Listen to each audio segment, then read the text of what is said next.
이 시간은 저희들 함께 고백하겠습니다. 읽고 듣고 순종합시다. 오늘 저희들이 추수감사 주일로 하나님께 예배하고 있습니다. 오늘도 이 예배 가운데 하나님이 주신 심령으로 나아가는 여러분에게 하나님께서 크신 은혜로 함께 하시기를 주님의 이름으로 축원드립니다. 저희가 이제 1년에 절기상 보면은 이 감사 절기가 2번 있습니다. 그래서 상반기에는 저희들이 보통 6월달 맥주 감사 주일이 있고, 또한 하반기에는 지금 오늘 저희들이 지키는 추수 감사 주일이 있습니다. 그래서 저희가 항상 하나님 앞에 감사하는 삶을 사는지를 항상 저희들이 되새겨보고 그 은혜를 또한 저희 마음에 새기는 시간들이 있습니다. 이 감사라는 것은 그만큼 우리에게 중요한 것이기 때문에 그렇습니다. 다른 절기들은 다 한 번씩이잖아요, 사실은. 그런데 감사절기는 2번이 있는 이유가 있는 것이죠. 자, 우리 데살로니가 전서 5장 18절 말씀을 보겠습니다. 데살로니가 전서 5장 18절 같이 읽겠습니다. 시작. 범사에 감사하라. 이것이 그리스도 예수 안에서 너희를 향하신 하나님의 뜻이니라. 아멘. 사랑하는 성도 여러분, 여러분의 모든 삶 가운데 언제나 감사가 끊이지 않고 넘치실 수 있는 은혜가 있으시길 주님의 이름으로 축원드립니다. 오늘 이제 말씀을 준비하면서 오늘 이제 중창 찬양도 있고 한데, 오늘 더 은혜 받았다는 말을 제가 들으려면 설교를 좀 짧게 하면은 더 소리를 듣지 않을까라는 생각을 하면서 네. 자, 오늘 저희들이 본문 말씀으로 본 이 이야기는 저희들이 잘 아는 요셉 이야기입니다. 이 요셉의 삶, 이 요셉이 이제 예수님의 아버지 요셉도 있고, 신약에 보면 이 구약에 나타난 요셉은 야곱의 12아들 중에 11번째 아들인 요셉입니다. 근데 그 요셉의 삶을 보면, 저희들이 그 요셉의 이야기를 보면 정말 파란만장하고 정말로 한편의 드라마를 보는 것 같은 그러한 인생을 살아갔던, 인생 역전이라는 말도 그에게 어울리고 정말로 여러 가지 수식어가 붙을 수 있는 삶을 산 것이 요셉입니다.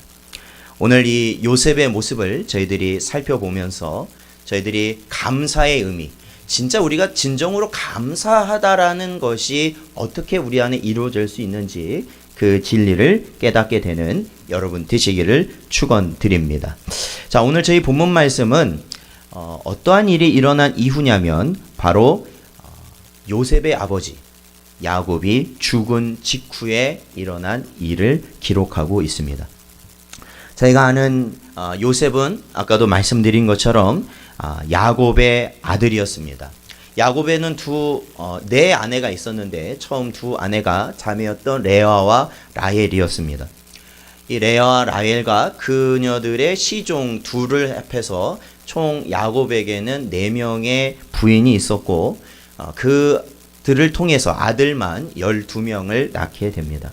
근데 그 가운데 가장 사랑받는 아들이 있었는데 그것이 바로 라헬의 아들이었습니다. 왜냐하면 이 야곱은 처음부터 라헬을 굉장히 사랑하였고, 비록 라헬이 자식을 잘 낳지는 못했지만 첫 번째로 낳았던 그 요셉에게 있어서 그는 지극정성이었습니다. 그러나 그러한 모습으로 인하여서 이 요셉은 형제들의 시기를 받게 되고 결국에는 형제들의 손에 의하여서 애굽으로 팔려가는 신세가 되었던 것이죠. 그러니까 당시에 이 형들이 이 요셉을 아버지 몰래 애굽으로 가는 노예 상인들한테 요셉을 팔아 넘긴 겁니다. 돈을 받고요. 그러니까 결국 죽인 거나 마찬가지죠. 죽인 거나 마찬가지예요. 노예로 팔았다는 것은 결국 그들이 자신의 손에 피를 묻히지 않고 자기 동생, 미운 동생을 죽인 것과 마찬가지였습니다. 요셉은 애굽 바로의 신하 친위대장 보디발의 집에서 종살이를 시작하였습니다. 그가 종살이를 시작하면서 죽을 고비를 넘기고 우여곡절 끝에 결국 바로 왕의 꿈을 해석하고 왕 다음의 지위를 지닌 총리가 되어서 애굽을 다스리는 자가 되었습니다.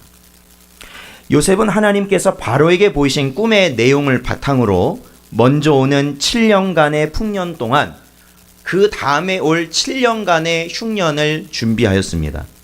그래하여서 이 풍년, 7년간의 풍년이 끝나고 7년간의 흉년이 시작되었을 때 모든 땅에 먹을 것이 사라졌을 때 바로 애굽은 먹을 것이 떨어지지 아니하였다라고 성경은 기록하고 있습니다. 왜냐하면 이 7년 동안 이 요셉은 이 남아도는 그 곡식들을 그냥 처분한 것이 아니라 저장고를 지어서 거기에 다 쌓아두었기 때문에 그렇습니다. 그러니까 7년 동안 대비해서 흉년, 이 풍년조차 있게 할 흉년을 준비하도록 한 것이었습니다. 자, 바로 이 흉년으로 인하여서 어떠한 일이 일어나게 되냐면 이 애굽 땅, 지금 말하면 이집트 땅에서 즉 가나안 땅, 지금의 이스라엘 땅에 거주하던 바로 요셉의 형들이 요셉에 있는 애굽으로 오게 된 계기가 됩니다. 왜냐하면 먹을 것이 없었거든요. 가나안 땅에도 역시 먹을 것이 없다 보니까 애굽 땅에 먹을 것이 있다라는 소식을 듣고 그 형들이 찾아오게 되는 것이었습니다. 자, 그렇게 찾아와서 결국에는 만나게 되죠. 그 이후에 야곱은 죽은 줄 알았던 요셉을 만나게 됩니다. 그리고 바로 왕의 허락을 얻어서 이 야곱의 일가는 이 애굽 땅에서도 가장 비옥한 땅이라고 여겨지는 고센 땅에서 정착하며 살아가게 되었습니다. 그렇게 살 때, 그렇게 들어왔을 때가 이 야곱이 130세였습니다. 130세. 굉장히 많은 나이죠. 130세. 그래서 이 애굽 땅에서 얼마를 야곱이 살게 되냐면 17년간을 살게 됩니다. 17년. 그래서 총 이 147세가 되었을 때 야곱은 자신의 자녀들에게 축복을 남기고 그는 눈을 감게 됩니다. 오늘 본문은 바로 147세로 죽은 야곱의 장래가 다 마무리된 이후에 일어난 일을 기록하고 있습니다. 아마 이 장례라는 걸 아마 가정별로 치러 보실 겁니다. 뭐 집안에 대사가 있다면 뭐 아이가 태어나는 것도 대사고 결혼하는 것도 대사고 여러 가지 대사가 있겠지만 그 중에 큰 일은 바로 집에서 장례를 치르는 겁니다. 가족 중에 누군가가 돌아가시게 되면 큰 일을 또한 치르게 됩니다. 그러한 가운데 굉장히 모두가 슬퍼하지만 또한 그러한 가운데 굉장히 복잡하고 굉장히 큰 일들이 많이 일어납니다. 그래서 저 같은 경우도 장례를 많이 집례하고 제가 이제 교육자 때부터 그 장례를 많이 이제 도와드리고 하다 보면 항상 기도하는 것이 마귀의 시험이 있지 않기를 위해서 기도합니다. 큰 일이 일어날 때가 다소 있습니다. 그래서 지금까지는 마음속에 묵혀왔던 일들이 이제 집안의 부모님 중에 누군가, 가족 중에 누군가가 돌아가심으로 인해서 그 일들이 터져 나오기 시작하면은 이게 사실 걷잡을 수 없는 그러한 일들이 일어나거든요.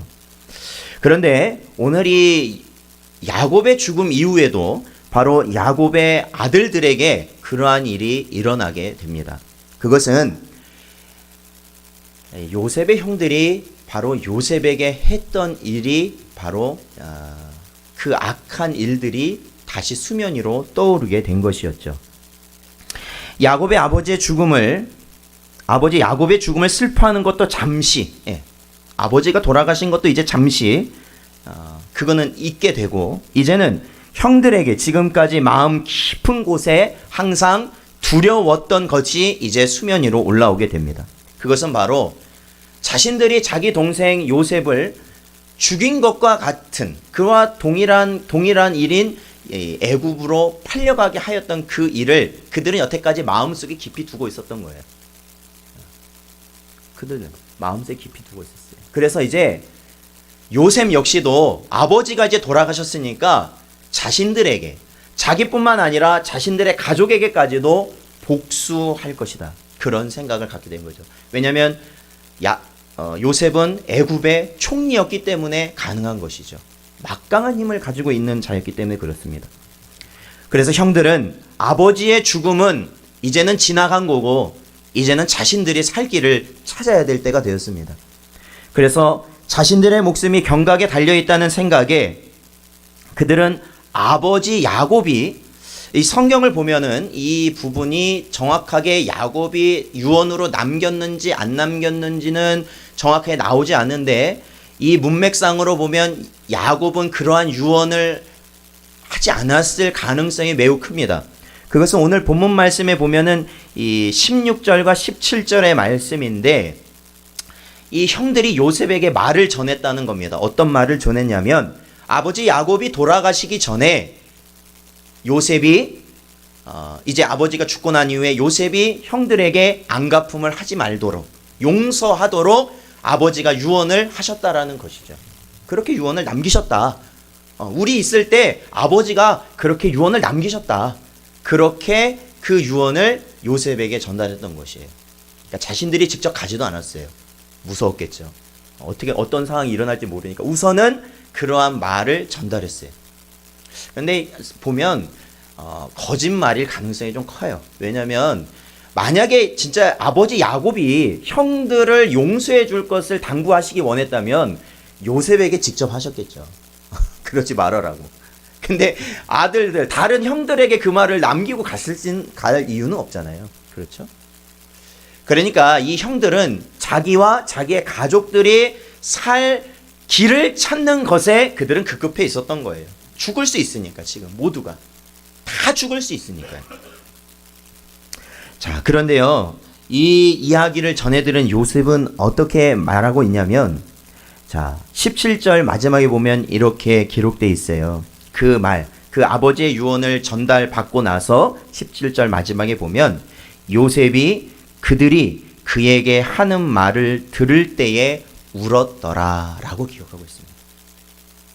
그러니까 요셉은 아버지의 사랑을 지극히 받았던 자입니다. 그리고 요셉은 비록 그가 애굽에 팔려가서 종살인하였지만 항상 아버지를 잊지 않고 살아왔고, 끝내 아버지와 짧지 않은 시간, 즉 17년이라는 시간을 아버지를 모시며 그는 살았어요.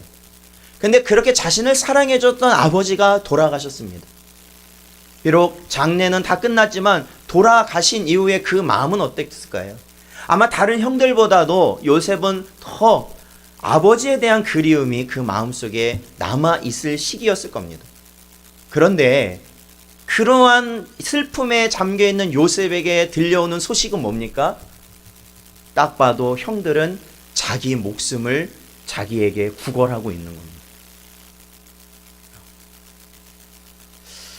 저희가 요셉의 마음은 어땠을까라는 것을 생각해 보면, 처음에 이 요셉이 형들을 받아들일 때 어떠한 마음으로 그들을 받아들였을까? 처음에 이제 애굽에서 그들을 만나게 되고 그 형들을 만났을 때 그들을 이제 자신이 요셉임을 밝히면서 받아들일 때, 사실은 그때만 해도 정말로 자기를 죽인 형들 아닙니까? 근데 어떠한 마음으로 받아들였냐면, 자, 우리 창세기 45장 5절 말씀을 한번 보겠습니다. 창세기 45장 5절 말씀 같이 읽죠. 시작. 당신들이 나를 이곳에 팔았다고 해서 근심하지 마소서, 한탄하지 마소서. 하나님이 생명을 구원하시려고 나를 당신들보다 먼저 보내셨나이다. 아멘. 그렇습니다. 만약에 요셉이 형들을 죽이고자 하는 마음이 컸다면 그때 죽였을 겁니다. 그때. 그 형들, 자신의 얼굴 앞에 그저 식량을 구하기 위해서 막 엎드렸던 그 형들을 봤을 때 이미 요셉은 죽였을 것입니다. 그러나 요셉은 그러하지 않았습니다. 왜냐하면 지금 저희가 읽은 창세기 45장 5절에서 나오듯이 이것은 당신들이 비록 하였지만 이것은 하나님께서 우리 모두의 생명을 구원하시기 위하여 사신 것이다 라는 것이 요셉의 마음이었기 때문에 그렇습니다. 그러니까 요셉은 이미 형들이 자신을 했던 것을 하나님께서 하시는 그 놀라운 섭리 가운데 그는 이해하고 받아들인 것이죠. 그리고 나서 17년이 지난 후에 야곱, 자신의 아버지가 죽었는데 이제 아버지의 죽음으로 인하여서 정말로 견디기 힘든 그 슬픔 가운데 빠져있는 자기에게 형들은 어떻게 말합니까? 자기는 잊고 있었던 그 일을 다시 생각나게 하면서 그에게 목숨을 구걸하고 있으니 요셉이 그 이야기를 듣고 울지 않을 수 없었다라는 것이죠. 왜? 형들은 자기 마음을 모르는 거예요. 자기가 어떠한 마음으로 그들을 받아들였는지 형들은 아직도 이해하지를 못하는 거예요.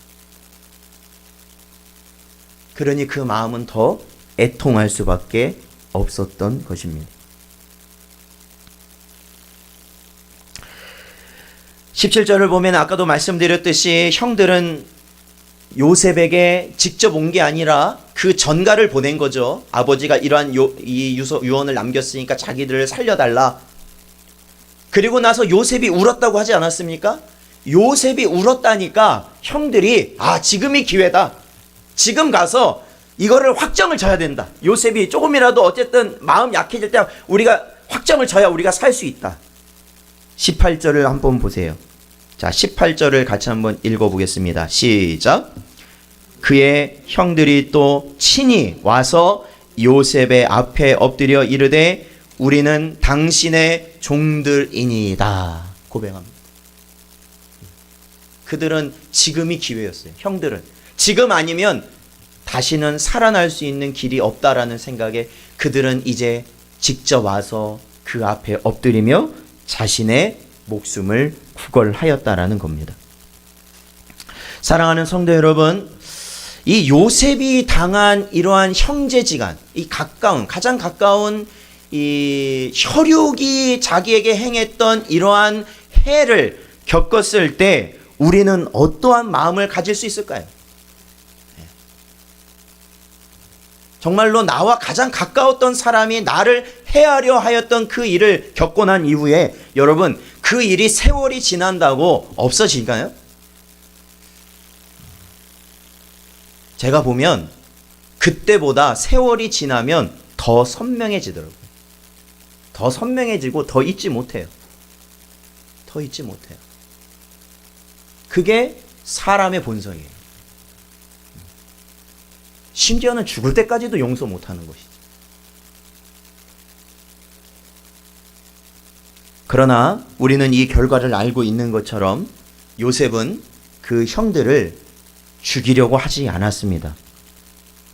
오히려 그는 형들을 위로하였고 형들이 걱정하는 그들 자신의 생명과 그 자식들까지도 다 요셉 자신이 책임지겠다고 그는 말을 합니다. 그렇다면은 그는 어떻게 해서 그러한 마음을 가졌을까? 사실 요셉이 품었던 그러한 마음에 우리는 성도가 품을 수 있는 감사의 이유를 발견할 수 있는 겁니다. 왜요? 우리가 살아가면서 어떻게 항상 감사할 수 있을까요? 여러분 항상 감사하시며 살아가십니까? 우리 집에 막 어려움이 닥치는데 우리가 감사할 수 있을까요? 우리의 생업이 막 무너져 가는 것을 보면서 우리 감사할 수 있을까요? 우리의 육신은 아프고 우리가 막 무너져 가는데 우리 감사할 수 있겠습니까? 나 자신뿐만 아니라 우리의 자녀들에게 문제가 생기는데 우리 감사할 수 있을까요? 그런데 하나님께서는 뭐라고 말씀하십니까? 감사하라 말씀하십니다. 그렇다면 오늘 이 이유를 우리가 깨닫지 못하고 하는 감사는 가식적이 될 가능성이 굉장히 높아요. 외식이 될 가능성이 굉장히 높아요. 그렇다면 우리는 요셉의 모습을 통해서 그가 어떠한 심령 가운데 그 형제들을 용서하였는가 그 이유를 살펴보면서 우리가 참된 감사의 이유를 또한 살펴볼 수 있는 것이죠. 내 육신의 고난도 하나님 감사합니다. 우리 가정이 경제적으로 여러 가지로 어렵지만 하나님 그럼에도 감사합니다. 하나님 내 생업이 어려움을 당하고 힘든 상황이지만 하나님 감사합니다. 할 수 있는 이유를 이 요셉의 모습을 통해서 우리는 찾을 수 있다라는 것입니다. 자, 그러면 그 이유를 한번 첫 번째 요소를 한번 보겠습니다. 자, 우리 본문 말씀 19절 말씀을 한번 읽어보죠. 19절 말씀 같이 읽겠습니다. 시작. 요셉이 그들에게 이르되 두려워하지 마소서. 내가 하나님을 대신하리이까. 아멘. 그렇습니다. 자, 첫 번째로 언제나 감사할 수 있는 삶을 사는 자의 그 심령 속에는 어떠한 믿음의 고백이 있냐면 유일한 심판자는 하나님이시다라는 겁니다. 유일한 심판자는 하나님이십니다. 요셉은 형들이 악행을 저지르지 않았다라고 말하는 것이 아닙니다. 그들이 분명 자기에게 악행을 행한 것은 분명합니다. 그럼에도 요셉은 그것을 선악간에 판단하지 않겠다고 하는 것입니다. 그것을 누구에게 맡긴 거예요? 하나님이 판단하실 것이다. 하나님. 전에도 한번 말씀드리겠지만 레위기에 보면은 어떤 법이 있냐면 자기의 눈을 상하게 한 자가 있다면 재판하면 어떻게 되냐면 그 사람도 똑같은 눈을 상하게 하라는 겁니다. 이를 상하게 했다면 똑같이 그 이만 상하게 하라는 겁니다. 그래서 어떤 사람들은 이 법을 보고 야, 하나님이 어떻게 그렇게 잔인한 법을 주셨느냐라고 말하겠지만 사실은 잔인한 게 아니라 사람은요, 자신이 당하면 그거를 똑같이 하는 것이 사람이 아닙니다. 그거의 몇 배를 갚아주는 것이 사람이라는 것이죠. 그렇기 때문에 그거를 법으로 하나님께서는 정하신 것이죠. 마찬가지입니다. 만약에 요셉이 이 형들에게 복수를 하고자 해서 그가 복수심에 의하여서 그들을 정죄하였다면 형들뿐만 아닙니다. 형의 모든 자손들까지 다 싸그리 몰살시킬 수밖에 없는 것이죠. 요셉은 자신이 판단하지 않겠다고 고백합니다. 이것은 마치 다윗이 자신을 해하려고 안간힘을 썼던 사울을 죽일 수 있는 상황에서도 그는 사울을 죽이지 않고 하나님께서 판단하시리라 고백하였던 것과 같습니다. 그러므로 감사하는 성도에게 있어서 하나님이 심판자다라는 그 믿음의 고백은 너무나도 중요합니다. 자, 우리 이사야서 33장 22절 말씀을 읽어보겠습니다. 같이 읽어보죠. 시작. 대저 여호와는 우리 재판장이시요 여호와는 우리의 율법을 세우신 이요 여호와는 우리의 왕이시니 그가 우리를 구원하실 것임이라. 아멘. 그렇습니다. 사랑하는 성도 여러분, 지금도 우리 안에 어려움으로 남아있는 자가 있다면 왜 그런지 아십니까? 하나님의 심판이 아니라 하나님께 우리가 그 판단을 맡긴 것이 아니라 내가 판단하고 있기 때문에 그렇습니다. 분명합니다. 내가 판단하고 있기 때문에 그렇습니다. 그래서 용서할 수 없는 것입니다. 그래서 우리는 모든 상황 가운데 감사할 수 없는 겁니다. 그렇잖아요. 내게 주어진 상황을 내가 판단하면 이것은 감사할 수 없는 겁니다. 그러나 이 모든 상황을 하나님께 맡기십시오. 그렇다면 우리는 감사하는 삶을 살아갈 수 있는 이유를 가지게 될 줄로 믿습니다. 자, 두 번째 요소는 바로 이겁니다. 자, 20절 말씀, 오늘 본문 말씀 20절 말씀을 같이 읽어보죠. 시작. 당신들은 나를 해하려 하였으나 하나님은 그것을 선으로 바꾸사 오늘과 같이 많은 백성의 생명을 구원하게 하시려 하셨나니. 아멘. 그렇습니다. 사랑하는 성도 여러분, 최초의 사람을 우리는 기억하고 있습니다.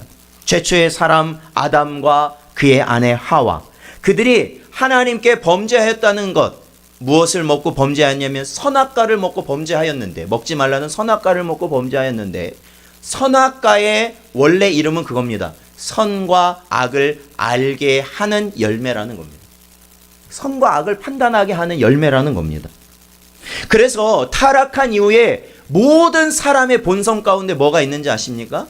바로 판단하는 것이 생긴 겁니다. 판단. 하나님께 판단하는 거 하려고 맡긴 것이 아니라 자신이 판단하는 것이죠. 저 사람은 저래. 저 일은 저런 거야. 저기는 저런 거야.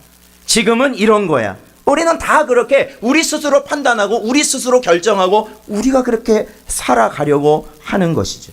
그게 죄의 결과라는 겁니다. 근데 우리가 꼭 기억해야 되는 것은 그것이죠. 그렇게 판단의 주체가 돼서 우리가 살아가지만 우리는 어떠한 존재라는 거예요? 하나님과 전혀 다른 존재라는 거예요. 왜? 우리는 한 치 앞도 볼 수 없는 자들이라는 거예요. 지금은 좋아서 우리가 기뻐할 수 있으나 그것이 우리를 자멸하게 하는 길일 수 있다는 겁니다. 우리는 고통이고 우리는 슬픔이고 이것이 비극이라고 말할 수 있는 상황이 올 수 있지만 이것이 하나님께서는 오히려 복으로 우리를 인도하시는 길이 될 수 있다는 것이에요. 우리는 한 치 앞도 보지 못하지만 하나님은 어떠한 분이셔요? 모든 것을 아시는 분이셔요. 과거와 현재와 미래 그 어떠한 것도 알지 못하는 분이 아니신 분이 바로 하나님이신 줄로 믿습니다. 그래서 전능하시고 그래서 전지하시다 우리는 고백하고 있는 것이죠. 자, 우리 로마서 8장 28절 말씀 읽어보겠습니다. 로마서 8장 28절 같이 읽죠. 시작. 우리가 알거니와 하나님을 사랑하는 자, 곧 그의 뜻대로 부르심을 입은 자들에게는 모든 것이 합력하여 선을 이루느니라. 아멘. 그렇습니다. 믿으십니까? 여러분, 가장 연약한 신앙, 가장 연약한 감사가 뭔지 아십니까? 내가 해달라는 대로 해주면 그것 때문에 감사하는 겁니다. 내가 해달라는 거 하나님이 해주면 그것 때문에 감사하는 게 가장 어린 감사입니다. 근데 진정한 감사는 뭔지 아십니까? 바로 내 마음속에 하나님을 나의 유일한 재판장, 심판자로 모시고 또한 나에게 주어진 모든 길이 합력하여 반드시 선을 이룰 것이라는 것을 믿음으로 사는 자의 고백으로 나오는 감사입니다. 사랑하는 성도 여러분, 우리는 요셉을 떠올리면 꿈쟁이라는 말을 하게 되고 또한 요셉이 애굽의 총리가 되었다라는 것을 집중합니다. 그러나 사실 요셉은요, 단순히 그러한 사건들뿐만 아니라 그 전 생애를 통해서 언제나 그가 형제들에게 버림을 받았든지 아니면 보디발의 아내에게 누명을 써서 감옥에 끌려가서 죽을 지경에 있었던지 그가 감옥에서 수년을 썩는 그러한 상황 가운데서도 그는 놓지 않는 사실이 있었어요. 그것은 뭐냐면 하나님의 절대 주권이라는 것이죠. 하나님이 하신다라는 겁니다. 하나님이 하신다. 내 인생을 하나님이 책임지신다라는 겁니다. 그래서 그는 모든 일을 감당할 수 있었어요. 노예로서의 삶도 감당할 수 있었어요. 그러니까 노예 중에서 제일 높은 총무를 맡을 수 있었던 거예요. 감옥에서도 감사할 수 있었어요. 그러니까 감옥에 가서서도 그 간수장 아래에서 그 죄수들을 관리하는 역할을 그가 맡을 수 있었어요. 그랬기 때문에 그는 총리로서 또한 하나님께서 들어 사용하실 수 있었던 것입니다. 사랑하는 성도 여러분, 오늘날 우리가 추수감사절을 맞이해서 감사할 때 이거는 감사한데 이거는 조금 아니야. 이것만 좀 잘 되면은 정말 내가 하나님께 감사할 수 있을 텐데 라고 하는 것이 있으셨다면 이것도 감사하고 바로 우리가 부족해 보인 그것도 하나님께서 우리의 감사를 이루어 가고 계시다라는 것을 기억하시고 모든 삶 가운데 감사가 넘치시는 삶을 살아가시기를 주님의 이름으로 축원드립니다. 기도하겠습니다. 하나님 아버지 감사합니다. 오늘도 저희들에게 하나님 복된 주일을 허락하시고 또한 그 복된 주일 가운데서 저희들이 추수감사 주일로 하나님께 예배할 수 있게 하심을 감사드립니다. 하나님, 언제나 우리가 우리의 심령 가운데 하나님만이 나의 유일한 재판장이심을 믿게 하여 주시옵시고 또한 모든 것을 아시고 인도하시는 하나님이 우리의 모든 길을 인도하심을 언제나 믿음으로 고백하는 가운데 하나님의 말씀하신 대로 감사가 끊이지 않는 삶을 살아가는 우리 모든 성도들 되게 하여 주시옵소서. 저들의 삶 가운데 언제나 하나님께서 주장하시며 하나님이 주시는 신령한 은혜가 넘치길 간절히 바라옵고 이 모든 말씀 예수님의 이름으로 기도하옵나이다. 아멘. 저희 찬송가